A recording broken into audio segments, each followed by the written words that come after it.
1D&D has just slammed down 3 new updated classes, the expert classes, in a massive drop. This thing is nearly 40 pages long. Rogue, Ranger, and Bard have all been updated, and there is so much to explore, both big nerfs and big buffs. We're jumping right into it with the Bard class. Early game. So the 1D&D Bard starts off similar to what we know, but with a slight nerf. They keep the 1d8 hit die, light armor, simple weapons, proficiency in 3 skills, and dexterity and charisma saving throws. However, they do lose a few weapons. You no longer get proficiency with longswords, rapiers, or hand crossbows. The best you can do now is a short sword, which has been changed to be a simple weapon. The loss of the crossbow in particular is a bit of a shame, because that was the Bard's go-to ranged damage option. However, more importantly, there is a massive change to Bardic Inspiration. The old way this worked was you use a bonus action to inspire an ally, and they gain a Bardic Inspiration die. Then, anytime they make an attack roll, ability check, or a saving throw, they can roll that die and add the results to that check. But now, it's very different. Firstly, you don't give out inspiration as a bonus action anymore. Instead, you pass them out as a reaction to boost an ally. So whenever a creature within 20 feet fails a d20 test, you can use your reaction to give that creature a Bardic Inspiration die. They roll it instantly and add the results to that test, potentially turning failure into a success. This is a buff because you give out inspiration exactly when and where it's needed. You'll never waste inspiration by giving it to someone as a bonus action only for them to never use it because it turns out they never need it. But there's more because we get a completely new and powerful use for Bardic Inspiration. Healing. Immediately after a creature you can see or hear within 60 feet takes damage, you can use your reaction to roll a Bardic Inspiration die and restore their hit points by an amount that you roll. This is insane. It basically means that as long as there is a bard nearby with inspiration left, it becomes insanely hard to knock down players. Say you've got a fighter at 1 hit point, and an enemy attacks them, deals 10 damage, and knocks them to 0. Immediately, the bard uses their reaction to heal them with a Bardic Inspiration dice, and the fighter pops up like nothing happened. Rinse and repeat every single round. This is just more power to the bard, and honestly, I'm a big fan. But that's enough on inspiration. Let's talk about the big change that everyone's been fussing about. Oi! We got a problem! Whoa! What did I do? My players watched your videos. Now I've got an artificer mass-producing poisonous snakes and a bard who's fucking his way through my entire pantheon. Oh. Sorry. You need to give me a way to kill my players. You mean kill your player characters, right? Player characters, I don't care! They're steamrolling every boss I throw at them. I know what you need. You need Riftborn. Riftborn is the ultimate Kickstarter battle book, made to amaze players with near-death, multi-wave boss battles, all while keeping combat super easy for the DM to run.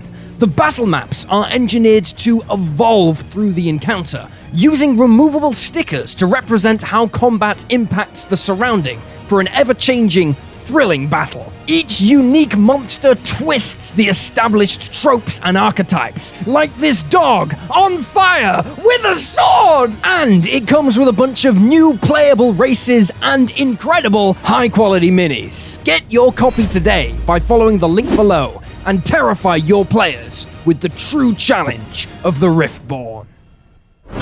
Spellcasting. So before 1D&D, all spellcasters got their own spell list, and they could prepare and cast spells from it. But now, things are a bit more restrictive. As a bard, anytime you prepare a spell, it must come from the arcane spell list, and it also has to be an enchantment, illusion, transmutation, or divination spell. So there is no bard spell list anymore, you just pick and choose a few spells from the arcane spell list. I've compared some options from the arcane spell list and the bard spell list side by side, and it looks like things are a little worse now. For first level spells, bards have lost Cure Wounds, Fairy Fire, Earth Tremor, and Thunder Wave, but they have picked up a few other options, some of which are pretty good, like Hex. But the main issue I have with this relates to how backwards compatible 1D&D is really gonna be. These big, overarching spell lists of Arcane, Divine, and Primal don't account for spells that exist outside the player's handbook. What if the bard wanted to take Gift of Alacrity, or Silvery Barbs?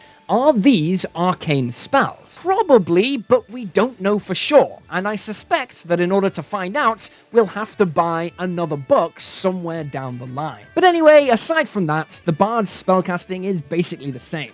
Let's move on to level 2, and another big change. So, at second level, bards get expertise in 2 skills, exactly the same as what they used to get at level 3. So this has been pushed forward a level, which is nice, but it's also replaced the Jack of all trades ability, which has been kicked down 2 levels to level 5. But the real change here is the new Songs of Restoration, which replaces the old feature, Song of Rest. Song of Rest basically said that you can play a piece of music at the end of a short rest, and anyone who spent a hit dice to restore hit points regained a little bit more hit points.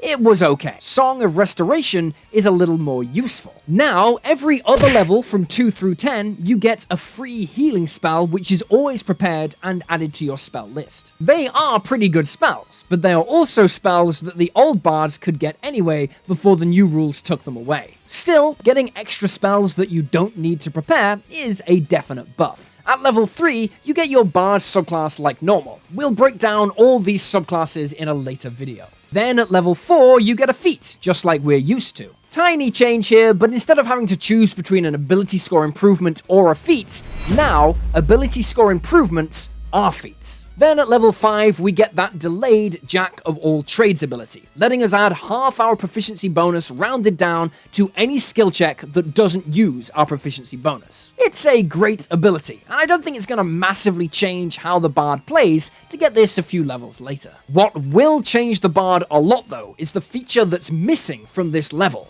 Font of Inspiration. This let you regain all your expended uses of Bardic Inspiration when you finished a short rest. It basically turned bards into inspiration machines, but now it's been kicked down a few levels and also changed. We'll get to it in a second. Because at level 6, you get your Bardic subclass feature as normal, but you don't get your Counter Charm ability. This hasn't been tweaked or moved somewhere else, it's just gone. Counter Charm basically let you use your action to grant all allies within 30 feet of you advantage on saves against being frightened or charmed until the end of your next turn. It was pretty good, especially if you used that turn to cast a bonus action spell, but honestly, I think most bards forgot they had this ability most of the time. Still, I think if they're going to take something away from a class at this level, it'd be nice to get something back in exchange. Then at 7th level, we finally get Font of Inspiration, regaining all of our spent Bard Inspiration dice on a short rest. Now, it is a nerf that we get this a few levels later, but there is a buff here as well. There's an extra part to this feature that says if a creature rolls a Bardic Inspiration die and gets a 1,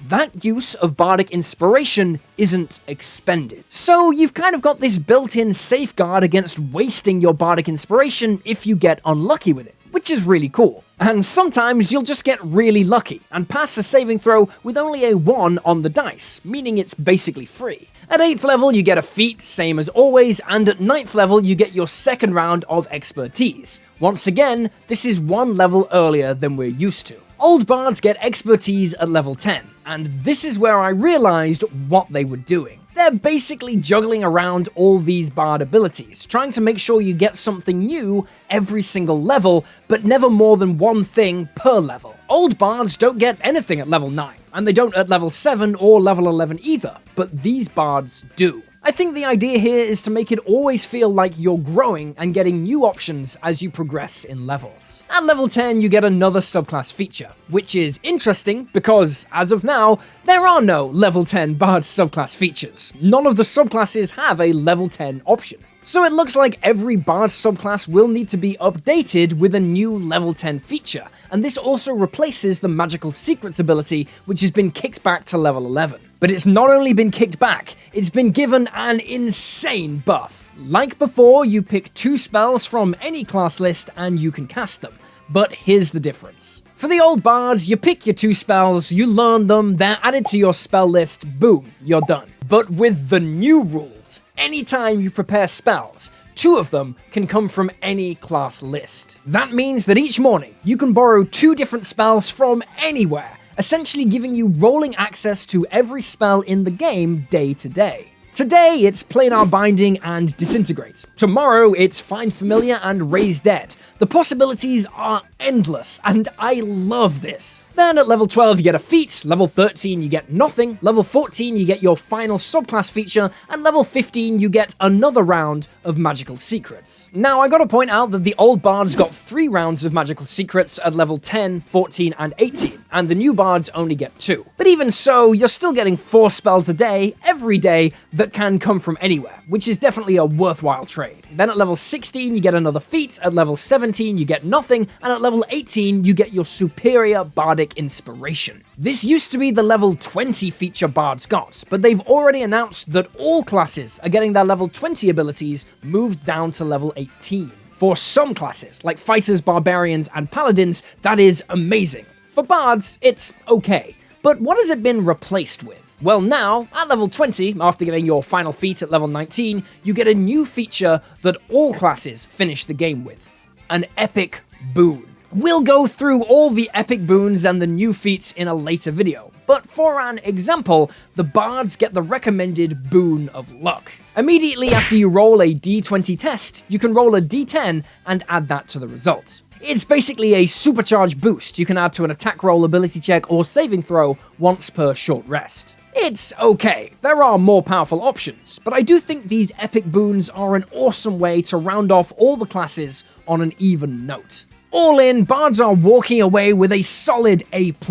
Big improvement here. The only things we really lost were a few weapons that you don't really use after level 5, and the counter charm, which nobody ever uses anyway. Now sure, these new bards do come online a little later than the old ones because that font of inspiration is massive and you get it at level 7 rather than level 5. But the late game is so much more exciting thanks to the new magical secrets, and the main feature, Bardic Inspiration, is just strictly better. Remember to check out the Patreon for a free magazine, 2 free adventures, and hundreds of pages of new subclasses, races, feats, spells, and adventures. This month's magazine features a new level 1 adventure specifically designed to ease new players and new DMs into the game. So if you want to get your friends playing or try out this new material in a new game, it's perfect for that. Also remember to like and subscribe, check out other videos on the channel, and I'll see you next time.